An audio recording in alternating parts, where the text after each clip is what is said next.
Shalom peuple de Dieu, je suis dans la joie de vous retrouver encore une fois de plus dans ces programmes. Que le Seigneur vous bénisse et qu'il vous garde. Nous allons prendre nos Bibles sans plus tarder dans Genèse chapitre 21 du 1er au 3e verset. Par respect aux Saintes Écritures, nous sommes debout. L'Éternel se souvient de ce qu'il avait dit à Sarah. Et l'Éternel accomplit pour Sarah ce qu'il avait promis. Sarah devient enceinte et elle enfanta un fils à Abraham dans sa vieillesse, au temps fixé dont Dieu lui avait parlé. 3. Abraham donna le nom d'Isaac au fils qui lui avait été né, que Sarah lui avait enfanté.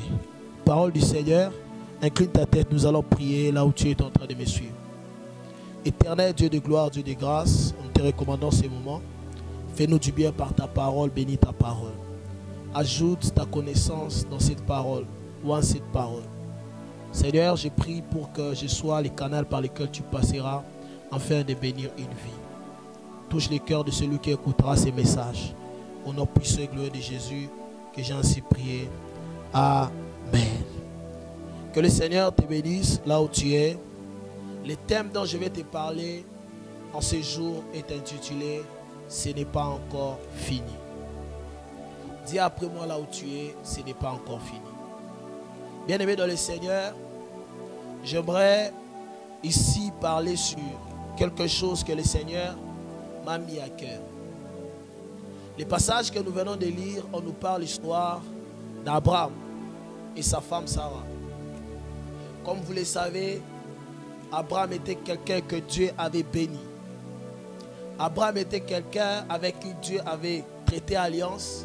Abraham était quelqu'un qui avait une dimension élevée en matière d'alliance avec Dieu. Mais vous savez que malgré tout ce qu'il avait, malgré toutes les promesses qu'il avait, malgré tout ce qu'il avait comme bien matériel, Abraham avait un problème. C'est que sa femme ne pouvait pas lui donner un enfant. Sa femme était stérile, sa femme Sarah. Elle n'enfantait pas. Un jour, la Bible déclare que les anges étaient en train de passer. Abraham supplia à ces anges, à ces 3 personnes, d'entrer dans sa maison afin de manger. Et la Bible déclare que ces 3 personnes ont accepté de venir manger. Ils ont mangé, Sarah a préparé, ils ont mangé. C'est alors qu'ils ont posé la question à Abraham. Qu'est-ce que tu veux que Dieu fasse pour toi? Abraham a répondu, ma femme est stérile. Et la Bible dit que l'ange a dit à Abraham, l'année prochaine, à la même époque, tu enfanteras un fils et il s'appellera Isaac. La Bible dit, Sarah, là où elle était, elle s'est mise à rire. Parce qu'elle se disait, c'est impossible avec l'âge que j'ai, avec cette matière qui n'est plus effective dans ma vie. C'est impossible, je ne pourrai plus enfanter. Et je t'informe qu'à ce moment-là, Sarah avait déjà 90 ans.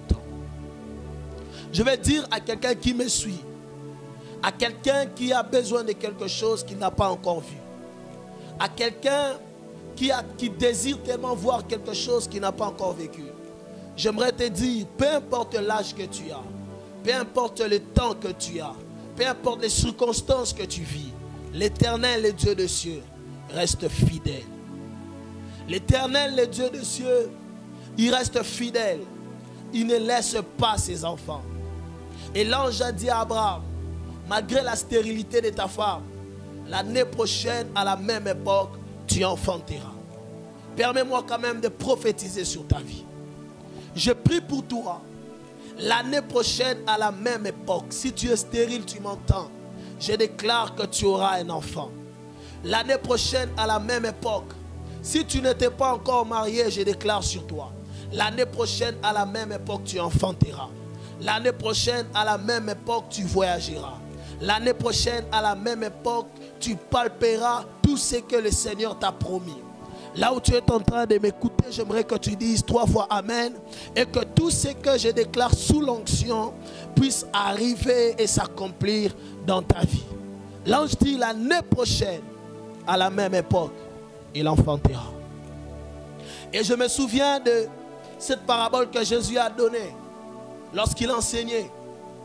Il dit, le maître de la vigne revient dans son jardin. Il voit un arbre qui ne produisait pas de fruits. Il dit au vigneron, coupons cet arbre. Il dit au vigneron, coupons cet arbre, ça ne nous sert à rien. Ça ne produit rien. C'est ainsi, bien aimé dans le Seigneur, que plusieurs personnes veulent te couper. Plusieurs personnes veulent t'arracher de la vie. En disant, depuis que tu vis, tu ne fais rien de spécial. Depuis que tu es dans cette famille-là, tu ne fais rien de spécial. Tu ne contribues en rien. Depuis que tu es dans ces groupes-là, tu ne contribues en rien. Mais j'aime la réponse du vigneron. Il a dit à son maître, j'arrangerai, je mettrai du fumier. L'année prochaine, si elle ne produit pas, nous le couperons. L'année prochaine, si elle ne produit pas, nous le couperons. Aujourd'hui, ce que les gens disent de toi n'est pas la vérité, n'est pas la réalité. Ce que les gens disent de toi n'est pas ce que tu es, n'est pas ce que tu vas vivre. On dit aujourd'hui que tu es improductif. Tu n'arrives pas à produire. Dans tout ce que tu fais, tu ne produis pas. Mais cet homme a dit, je mettrai du fumier. Je vais entretenir cet arbre.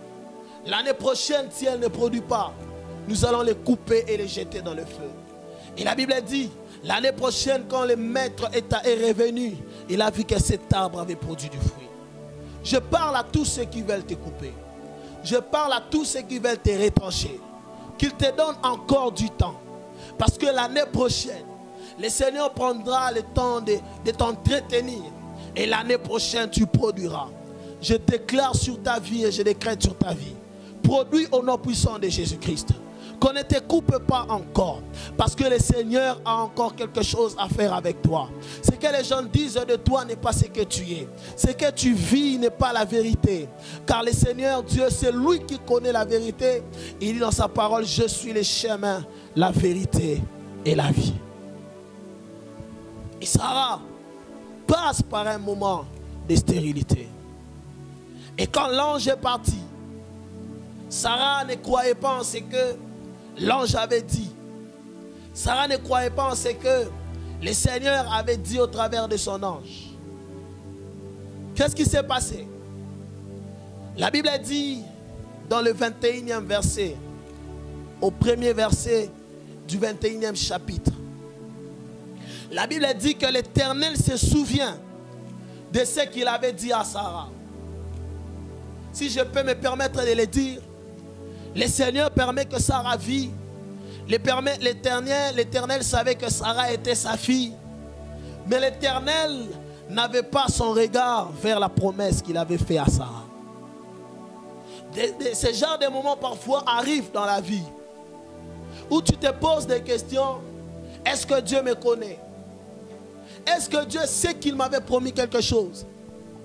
Est-ce que Dieu réalise ses promesses? L'ange est parti. Je peux calculer peut-être à peu près 19 ans après. L'Éternel n'accomplit pas ce qu'il avait dit. Ça peut aussi se faire dans ta vie. Dieu te dit quelque chose que tu ne vois pas encore. C'est ainsi qu'il a dit à Pierre dans Jean 14. Pierre, ce que je fais, tu ne le comprendras pas bientôt, mais tu le comprendras. Ce que je fais, tu ne le comprendras pas, mais bientôt tu le comprendras. Ce que Dieu fait, on a du mal à les comprendre sur les champs. Et peut-être même qu'on ne le comprend jamais.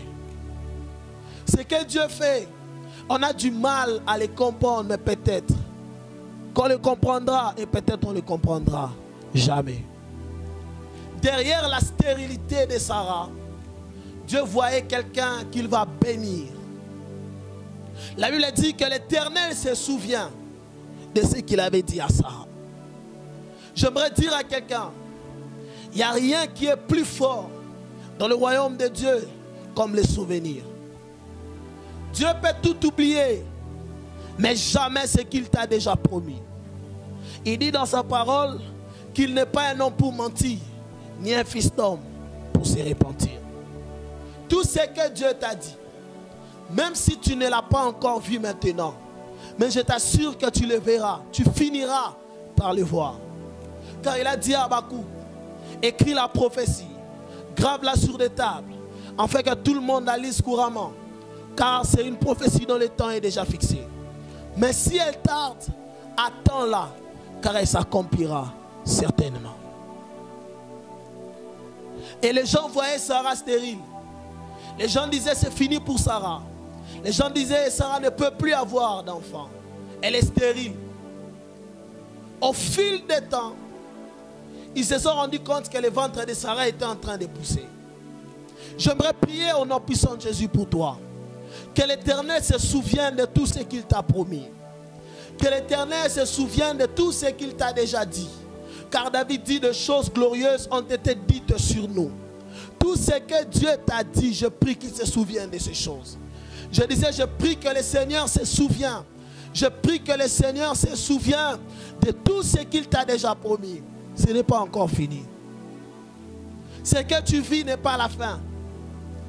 La situation que tu vis actuellement n'est pas la fin. Le match n'est pas encore terminé. Jésus savait que ces choses pouvaient arriver dans ta vie. C'est pour cela qu'il a dit, il y a encore de l'espoir pour celui qui vit. Le match n'est pas encore fini. Ne baisse pas les bras. Ne déprime pas. Parce que ce n'est pas encore fini. Les temps peuvent changer. Il dit dans sa parole, les premiers seront les derniers et les derniers seront les premiers. Dieu a la capacité de te prendre dans le temps et de te ramener à la première place. Les gens se sont moqués de toi, que tu es toujours à la dernière place. Les gens se sont moqués de toi, tu es toujours à la dernière place. L'Éternel va te ramener à la première place. Ce n'est pas encore fini. Et je me souviens de cette histoire que je vais vous relater. Lorsque nous grandissons, nous étions en train de grandir. J'avais une petite sœur à moi avec qui on étudiait dans la même école. Je crois qu'à l'époque, j'étais en 3e des humanités, elle était en première ou quelque chose comme ça. Ou j'étais en 3e et elle était en 2e. Et chaque année, à chaque fois que nous allons avec les parents, le jour de la proclamation, j'avais toujours beaucoup de points et elle n'en avait pas. Et par conséquent, à chaque fois qu'on disait que moi j'ai réussi avec beaucoup de points et elle n'a pas réussi avec beaucoup de points, elle ne faisait que pleurer. Elle pleurait à chaque fois qu'on allait signer les bulletins, elle pleurait. Lorsqu'elle arrive, je crois, en 3e primaire, elle se concentre. Elle commence à étudier. Et à partir de 3e jusqu'à 5e, elle a commencé à réussir. Elle a fait des pourcentages dont personne n'a pu faire depuis que l'histoire de ma famille a commencé. Je vais dire à quelqu'un qui échoue aujourd'hui, cela ne veut pas dire que tu échoueras demain. Je vais dire à quelqu'un qui n'arrive pas à s'en sortir aujourd'hui, cela ne veut pas dire que ça sera le cas demain. Le Seigneur te connaît et il sait où est-ce qu'il va avec toi. Il sait où est-ce qu'il va t'amener. Ce n'est pas encore fini. Je vais dire à quelqu'un, depuis un certain temps, j'ai appris à respecter les gens, peu importe leur position sociale. Car il y a des gens que tu peux négliger aujourd'hui, que tu peux mépriser aujourd'hui, mais qui demain deviendront des grandes personnes. Je me souviens de ce jeune homme, Joseph. Lorsque tu rencontres Joseph dans la prison, tu dis celui-ci c'est un brigand. Il ira nulle part. Il ne fera rien. Il n'atteindra rien comme objectif. Mais quelque temps après, tu rencontres Joseph comme premier ministre en Égypte. Les temps peuvent changer. J'aimerais dire à quelqu'un, ne néglige jamais la personne qui est à côté de toi. Ne néglige jamais celui qui est à côté de toi. Car les temps peuvent changer. Il peut devenir 10 fois plus grand que toi. Et si tu l'as négligé, si tu l'as méprisé, tu regretteras après. La Bible dit que l'Éternel se souvient de ce qu'il avait dit à Sarah. Je prie encore une fois de plus que le Seigneur se souvienne de tout ce qu'il t'a déjà annoncé. Que l'Éternel se souvienne de tout ce qu'il t'a déjà dit. Et la deuxième partie, la Bible dit, et l'Éternel accomplit pour Sarah ce qu'il avait promis. J'aime toujours dire que le souvenir et l'accomplissement dans le royaume des cieux, dans la divinité, est quelque chose qui marche toujours ensemble. À chaque fois que Dieu se souvient, il accomplit. À chaque fois qu'il se souvient de tout ce que tu as fait comme sacrifice pour lui, à chaque fois qu'il se souvient de tout ce qu'il t'a dit, ça ne va pas tarder, il va accomplir. Je me souviens de ce roi, le roi Ézéchias, à qui on a annoncé une prophétie par le prophète Ésaïe en disant, roi, Dieu m'a dit, prépare-toi parce que tu mourras. Tes jours sont finis. La Bible dit qu'alors que le prophète commençait à sortir, la Bible dit que le roi tourna le visage vers le mur et dit à Dieu, souviens-toi de moi. Souviens-toi de tout ce que j'ai déjà fait. Souviens-toi de moi. Et l'Éternel s'est souvenu de tout ce que le roi Ézéchias avait fait. Et automatiquement, le Seigneur a exaucé sa prière. Je prie au nom de Jésus que Dieu se souvienne de toi et qu'il accomplisse dans ta vie tout ce que tu as déjà demandé. Je disais que Dieu se souvienne de toi et qu'il accomplisse dans ta vie tout ce qu'il t'a déjà promis. Je disais que Dieu se souvienne de toi et qu'il accomplisse dans ta vie tout ce qu'il t'a déjà promis. Sarah enfanta. Là, il a dit, Sarah devient enceinte. Elle enfanta un fils à Abraham dans sa vieillesse. Ton calcul n'est pas le calcul de Dieu. Ta chronologie n'est pas la chronologie de Dieu. Sarah, tu peux dire, je suis déjà vieille, comment j'aurai un enfant?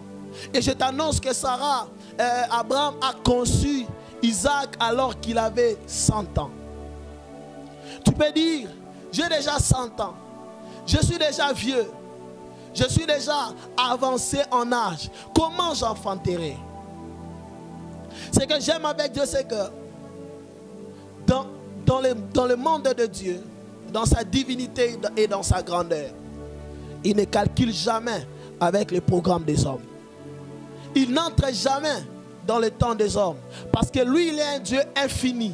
Il opère dans les kairos, dans son temps. La Bible dit, il fait chaque chose bonne en son temps. Tu es là, tu dis, c'est fini pour moi. Je ne peux plus voir. Je ne peux plus avancer. Je ne peux plus émerger.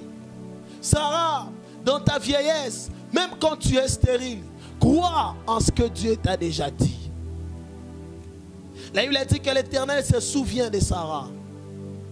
Et il accomplit tout ce qu'il avait dit à Sarah. Et Sarah devient enceinte. Elle enfanta un fils à Abraham dans sa vieillesse. La vieillesse n'a jamais été un obstacle pour que Dieu n'opère pas. Peu importe l'âge que tu as, peu importe le temps que tu vis, Dieu reste fidèle. J'aimerais dire à quelqu'un qui m'entend, Dieu marche avec deux casquettes majeures. Il dit qu'il est amour. Et deuxièmement, il dit qu'il est fidèle.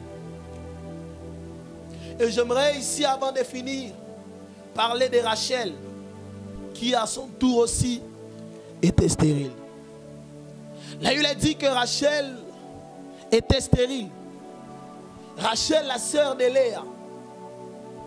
Rachel et Léa étaient d'une même famille, par conséquent, elles avaient un même père. Elles avaient tout en commun, un même père, une même mère, un même mari. Mais la Bible dit qu'au temps de Léa, Léa a enfanté, Léa a concevé. Mais autour de Rachel, Rachel n'avait pas d'enfant. J'aimerais te dire, n'envie jamais celui qui prospère. N'envie jamais, ne jalouse jamais, ne convoitise jamais celui qui prospère. Parce que ton tour arrivera. Car les paniers circulent encore. Et jusqu'à un jour, Sarah vient saisir Jacob en disant à Jacob, Rachel plutôt, saisit Jacob en disant à Jacob, Jacob, donne-moi un fils, sinon je me tue, sinon je vais me faire du mal, donne-moi un fils. La Bible dit que la colère de Jacob s'enflamma et dit à Rachel, suis-je à la place de Dieu? Est-ce que c'est moi qui te rends stérile? Dieu, le Dieu de mes pères, te donnera un enfant. Et la Bible dit, un moment, Rachel est tombée enceinte. J'aimerais dire à quelqu'un, tout celui qui te mortifie à cause de ce que tu vis n'a pas la révélation de ce que tu seras ou de ce que tu es. Car tu peux voir David dans la bourse en train de paître le troupeau. Tu dis celui-ci c'est un berger. Toute sa vie il restera loin de sa famille. Toute sa vie il restera dans la brousse. Mais quelques années après, le même David que tu as vu dans la brousse, c'est lui que tu verras au palais royal comme étant un roi. Je prophétise et je prie pour toi. Que Dieu change les situations en ta faveur.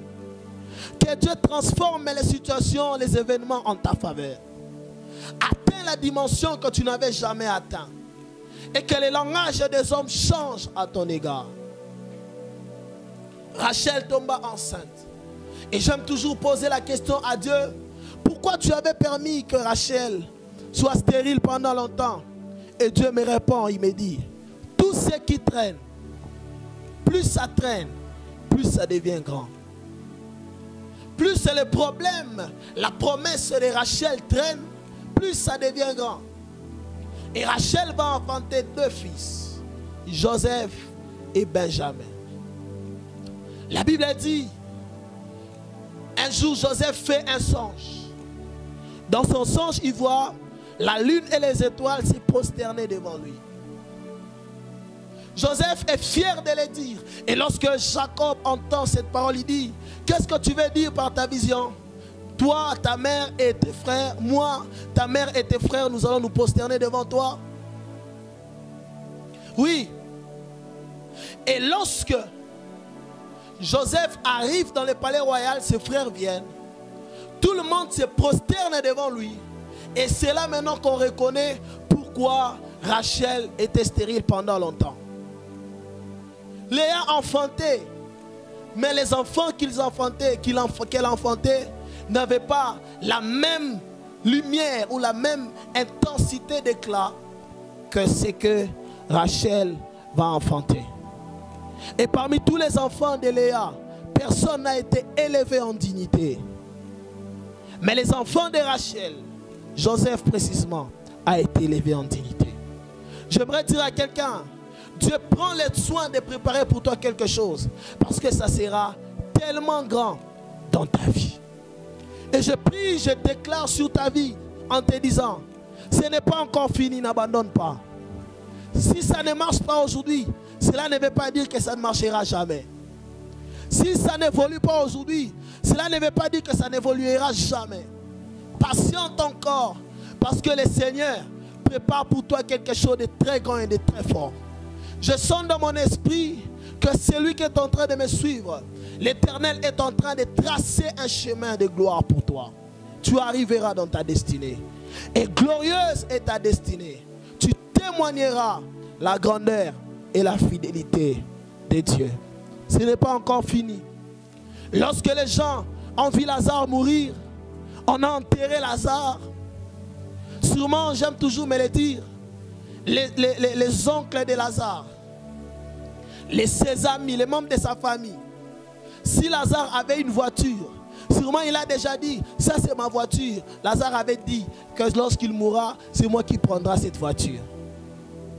Lorsque Lazare meurt, les membres de sa famille viennent prendre ses vêtements. Il dit c'est fini pour lui, il est déjà mort. 4 jours après, le Seigneur Jésus vient devant le sépulcre et il appelle Lazare, sort. Lazare sort. Et j'aime toujours dire, ceux qui avaient pris les biens matériels de Lazare, comment est-ce qu'ils avaient fait? Ce n'est pas fini. Même quand tu es mort, le Seigneur te ressuscitera. Et j'aimerais dire à quelqu'un pour finir, ce n'est pas encore fini. Crois encore, parce que Dieu opérera un miracle dans ta vie. Que Dieu te bénisse. Shalom chez nous.